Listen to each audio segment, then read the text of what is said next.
Hello and welcome to Center for Victory's podcast of Your Best Day Yet. At Center for Victory, we're here to unlock, reinforce, and enrich relationships through personal and professional development. My name's Eric Guy, Chief Victory Officer at the Center for Victory. With me today is a absolute wonderful dude, one of my favorites. Mr. Connor, he's here today. We're going to be talking about team vision today. This month, we've been talking all month about vision, setting goals for the new year, 2020 vision.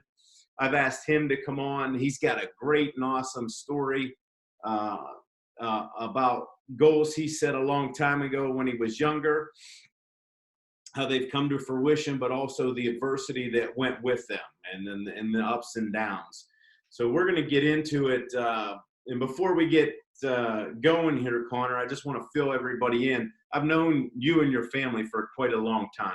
So I've seen you grow up and watched you do what you do so well. And you just have a great family. But I've known you for probably 5 or 6 years, and you were very young when I got to know you. And you had, I guess you had the ambition to say, hey, look, Ma and Pa, can I work a little bit with Eric on some things? And we started our coaching relationship when you were a freshman. Today, you're 18, you're a senior, yeah. And things are really getting good. But can you go back to when you were a freshman and just give us, we sat down when you were, so you'd have been, what were you, 14, 15?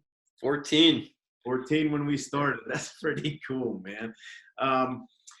We sat down and we talked about vision and some goals. You remember some of those goals from then? Remember we had the a few easy ones, like get down to a 5-minute mile and beat the old man in golf a couple times. But the big one was play Division I lacrosse and find a home for college. And I don't know, ever since I was 3 or 4 and picked up a stick for the first time, it's always been a dream of mine. Sitting down and shooting in the backyard, you just, visualize yourself at M&T Bank in the Final Four one day, just, shooting and scoring and the crowd going wild. So it was always a huge dream. And it was definitely, when it got to high school, it became a little bit more serious with the recruiting process and, talking to coaches and really figuring out what you want to do. So that was the big one freshman year, and that kind of stuck with me even till today. So those were a few, but that was the big one. Yeah, that was a big one, and you had some big academic goals there, which you've also at this point in time gotten real close in achieving, and that's even more difficult for you, right? And I'm not saying that as a jab at you. I mean, it's tough for me too. But yeah. The athletics to both of us come a little bit easier. It's where we have to put the preparation and hard work in the classroom in. But going back there, it wasn't so much. I just remember I didn't know all of your ability at that time. Now I know. I've seen you play, watched you play. Get excited when I get to come see you play. But there was a lot of really mindset that you had to get through. You said a little bit about seeing yourself there. What were some of the things in your mind, if you could, and again, I want you to speak not just to everybody, but more specifically to kids that might be saying, hey, look, I don't know if I can do this now. This is a lot of work. What do I need to do?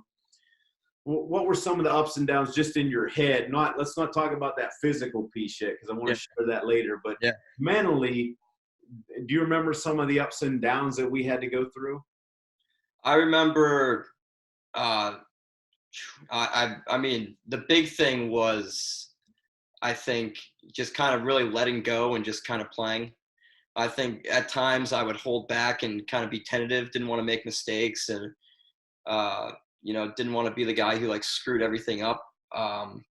But looking back on it and where I am now, it's you just got to let loose and play. And then another thing, I think I was a little bit comparing myself to other kids, which is it wasn't good. I mean, they're on different paths. They're doing their own thing. Everyone's different. And I was kind of looking at what they had. Maybe they committed already, or, we're putting up 3 goals a game. And I was wondering, why am I not doing that? Am I not good enough, or stuff like that? So I guess getting down on myself was one thing. And then just being tentative and not really letting loose and playing was the other. Hmm. Yeah, I mean, that was the big thing I remember, because that was something that was big for me when I was your age of, again, I had some pretty good coaches that pulled me aside and said, hey, look, stop being so serious. Stop thinking about it. Just have fun. Stop not being a goofball. Yeah. You can have fun. You have fun all the time. When you get too serious, that's when you start thinking about it. Like, just rely on your natural talent. And, that's you too, right? I mean, we joke in our coaching all the time. It's back and forth. We're razzing one another. It's not serious all the time. Like, you're not at all. doing that. Yeah. Right. But really having fun. You've had to be disciplined and focused, no doubt, right? Oh yeah, 100%. If you want to be good at anything, and this as well as anyone, you got to stick to your guns and just do your own thing, and you just got to keep working. I mean, like you said, there's always time to have fun, but there's also a time where you just got to, put your head down and just do the work and just get through it. Definitely.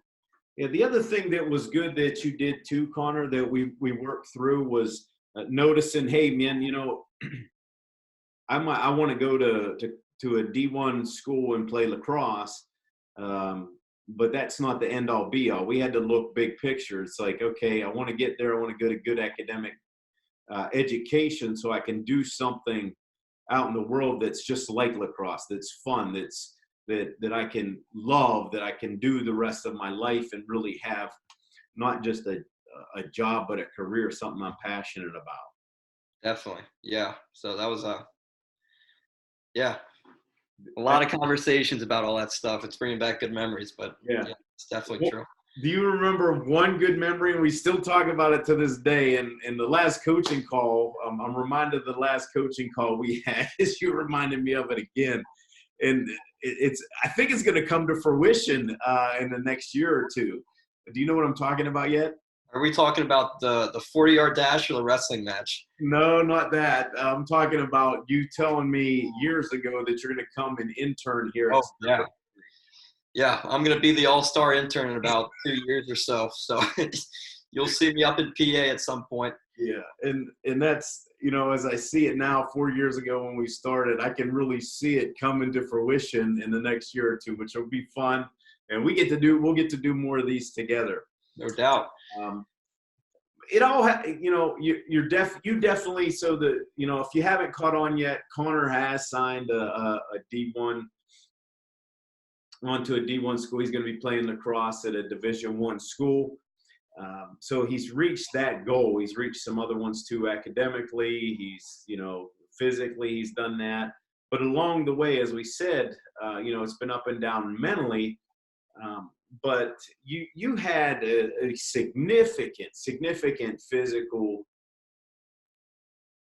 thing happen to you, or drawback happen to you a while ago. And I want to talk about that, because a lot of times people, when they set vision, they're like, oh, everything's going to be fine. If it's not fine, then I'll give up. And you didn't give up. You had a lot of support from your family, but you were diagnosed with Crohn's. I was.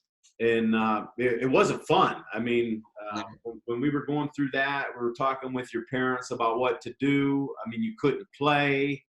And it wasn't just I don't know if there's a difference between a little bit of Crohn's and a lot of bit of Crohn's. I mean, this was significant. I mean, you would, you'd be running off the field in agony, right? Yeah. Right to the porta potty, yeah. Yeah, and that was pretty significant in working through all that. Can you just speak to a little bit about that adversity and some of the doubt that you had, and some of the triumph that you had with it too? Because you battled back through it. You had your family really supported you through that, and what happened, because you got through that and have been pretty much symptom free without medication. So can you tell us a little bit about that journey? So I was diagnosed, I think, I want to say last November, so almost a year ago, officially diagnosed, but I had been having symptoms pretty much from earlier that spring of 2018 and then just continued through the summer. Um, and for Division I coaches in lacrosse recruiting, they installed a rule. So the rule was you were not allowed to talk to a college coach until September 1st, your junior year. So at the time, I was a sophomore. No, maybe it was 2 years ago I was diagnosed. I was a sophomore, and pretty much that spring was huge, and then that summer was big if for committing and getting recruited. And so I remember the spring I started getting symptoms during the game. It wasn't too bad. Easily could work through it. And then that summer, it was all. I mean, I would score a goal and then run to the bathroom. Physically, it just took everything out of me. All the liquids. I was dehydrated. I felt like crap. I wasn't playing my best lacrosse. And that was like really bummed me out because playing lacrosse, I love it. It's what I love to do. And playing Division I and getting recruited was the biggest goal for me. And to see all these college coaches on the sideline, writing down notes and then recruiting players and committing them was really tough. And I knew I wasn't playing my best lacrosse, but it was really tough to see that and just kind of keep the faith and everything. But my mom got in touch with a nutritionist after I got diagnosed, and most people who are diagnosed with Crohn's will take a medication. It's called an infusion, and they get it monthly, and it just pumps you with drugs, and it just pretty much like stops you from having, I guess it kind of lowers the inflammation in the gut. But that's not fixing the cause. It's just kind of like a Band-Aid. So we started doing a diet. I can't have gluten, dairy, or sugar. So my life just kind of got flipped upside down. I had to restart everything. I couldn't eat anything, cheeseburgers or fries or a milkshake. None of that. I had to stay really, really dedicated and just stick to my guns in this diet, which was really tough. But I've been on it for almost a year, and it's just been awesome. I'm almost, all the symptoms are away. I feel great, have a lot of energy, and everything's just worked out. So it's great, and we've kind of fixed the problem in the gut. So Much better mood too. You used to get really moody during those times. I mean, and you did too, but you didn't have an excuse. So yeah, but it was no, it was very tough. Just socially not being able to eat anything or do anything, and just lacrosse wise, just continue to wait and wait and wait for your goal. Yeah. That was probably the biggest thing, but it all worked out. It's all good. Yeah, and there's some other things that you've really been disciplined with too. And I mean, it's just so people set goals and they set a vision and then they stop doing it. There's not a lot of discipline. You've really done a lot of other things in our time together. You've digested numerous books, right? I was trying to think about it before this. I don't know how many books we've gone through because we hit them pretty hard in the summer too. We actually celebrate in the summer, and then you're still reading. Oh yeah. Into your, even when we're doing academics. So you're finishing a book now. We're on track. We finish a book, one book a month, right? One book a month. Yep. Book a month. And then you've also created your vision board years ago. I have. So it's actually up in my room. I hung it over my door. It's the last thing I see before I go to school or leave my house, which is pretty cool. Just you look up and you just kind of see what you want. It just kind of revamps you and gets you excited for the day. So it's definitely nice to have up there. Yeah. I don't want to put you on the spot because I didn't ask you this before, but I'll ask you. If you don't have an answer, that's okay. I just wondered if there was a book out there that you would recommend other kids your age to read that you really got absolute. I know you've gotten a lot out of the ones we've read, but what was the one that impacted you the most? I'm blanking on the name, but it was definitely, I think we read it a couple months ago. It was the one where it's like the one where it talked about like staying focused. I guess Free to Focused. Yeah. That, I mean, for me, I'm always a guy who doesn't like to sit still and just kind of move around. And in school, I'm just kind of, sometimes I find myself dazing around or looking around and not really paying attention. And even, with your goals, just it's Saturday morning and you don't want to go lift or shoot, but you know that you have to because it's just something you got to do in order to keep going, getting closer. But that book really helped me, just kind of giving me tips and tricks and just kind of reinstilling just staying on track and not deviating from the plan. So that's probably the biggest and most influential book that I think we've read. Definitely. Yeah, very good. You talked a little bit about your mom and her ability. I mean, when she gets focused on something, Yeah. She's all in, and she's the epitome of focus when she wants something done. And she had to do things unconventionally. But talk about your parents overall, because they got you the support, they got you the coaching, obviously, with me. Talk about what their support has meant to you in forms of, have you shared, and I know the answer to this, but share it with everybody else. Have you shared your goals with them and how important that is to be able to do that stuff? Definitely.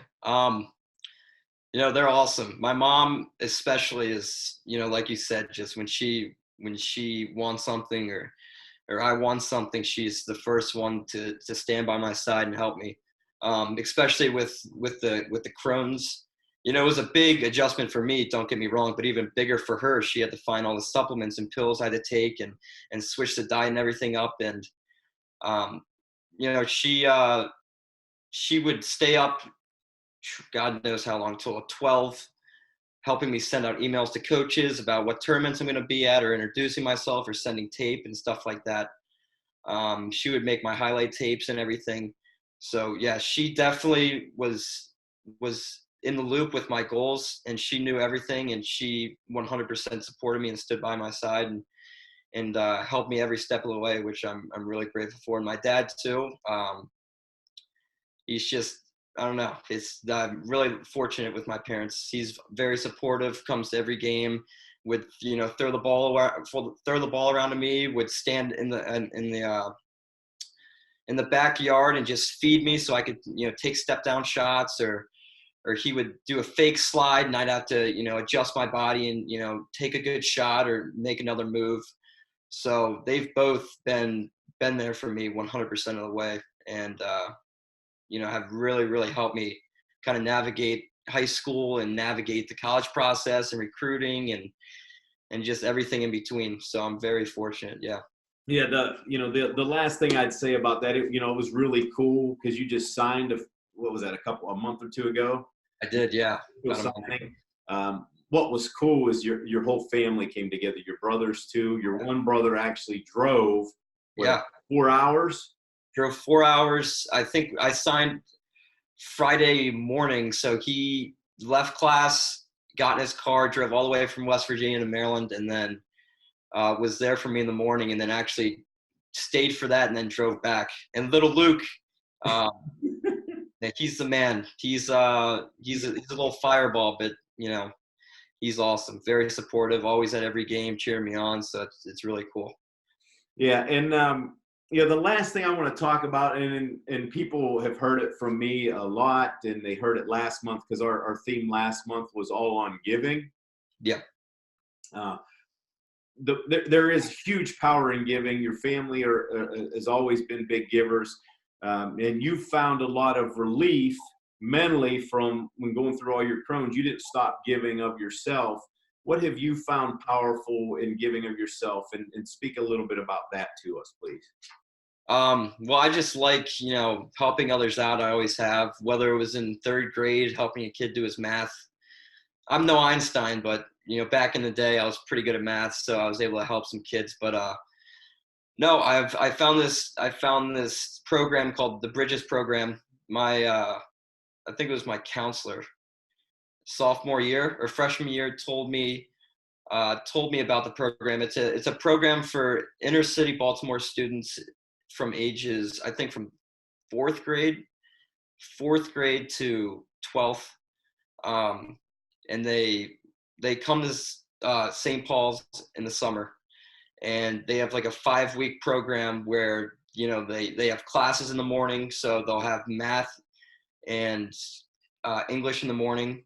And then they have like, I don't know, free time kind of where they have PE, they do arts, they can go swimming, stuff like that. So it's a summer camp, but I started helping out there. I want to say summers of my sophomore year, and have done it sophomore, junior year, and I'm planning on doing it this summer too. But yeah, I go in. I'm a counselor, so I'll, you know, sit in their classes, and if they have questions, I'll help them out, and you know, I'll walk them to class, or walk them to breakfast, lunch, or the pool, and it's awesome. You can play sports with them, swim with them. You just really get to know them. So And it's a big investment because it's all day. yeah, so it's from, I get there at 7:30 in the morning, and there till 5. So it's definitely a jam-packed day. Yeah. So there's definitely power in giving back. So thanks for sharing that. As we wrap up, Connor, if you could think about somebody your age, or even speak to the 13, 14, or 15-year-old out there that's kind of saying, I don't know if I should do this, I don't know if I should do that. They have a lot of passion around something. What are 3 or 4 tips that you could give somebody, especially your age, to say, hey, look, this is what you should do to go out and do what you want to do? Yeah, I mean, I think the big thing is stick to your guns. Especially in high school, people are going to be doing things that, you know, aren't the best, and they're maybe not making the best decisions. But you got to stick to your guns, and do things that'll help you and get you to where you want to be. That's definitely a big thing. And I guess another thing is, you know, don't be afraid to do things unconventionally and go against the wave of what other people are doing. I mean, if you love something, you're going to make the time to do it, and you're going to want to do it, and you want to do your very best at it. And if you're doing things that aren't good or aren't helping you get there, there's, you know, just drop it. There's no point in doing it. So I guess just love what you do your best, and work your butt off until you Yep. get there. Very good. All right. That's great stuff. I really appreciate that. I'm going to end it with this quote. It says, you don't have to be perfect to be amazing. And I think that's just sums up what we've been talking about, Connor. I mean, it wasn't a perfect ride for you. There were lots of ups and downs in your mindset, but you had this physical thing that came on. But I just want to thank you for being amazing, because you're a cool dude. Even though you're a Caps fan, I still love you. I bet it killed you to say that, didn't it? Yeah, it did.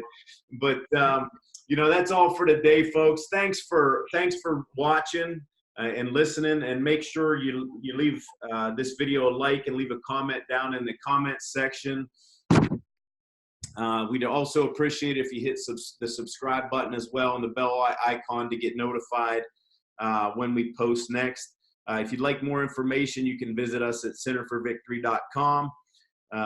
Maybe we can have you back later, Connor. I'm sure people would like to hear more of your story. But we end it with this, folks, and by saying, wherever you're at, whatever you're doing, make sure you make this your best day yet. See you later.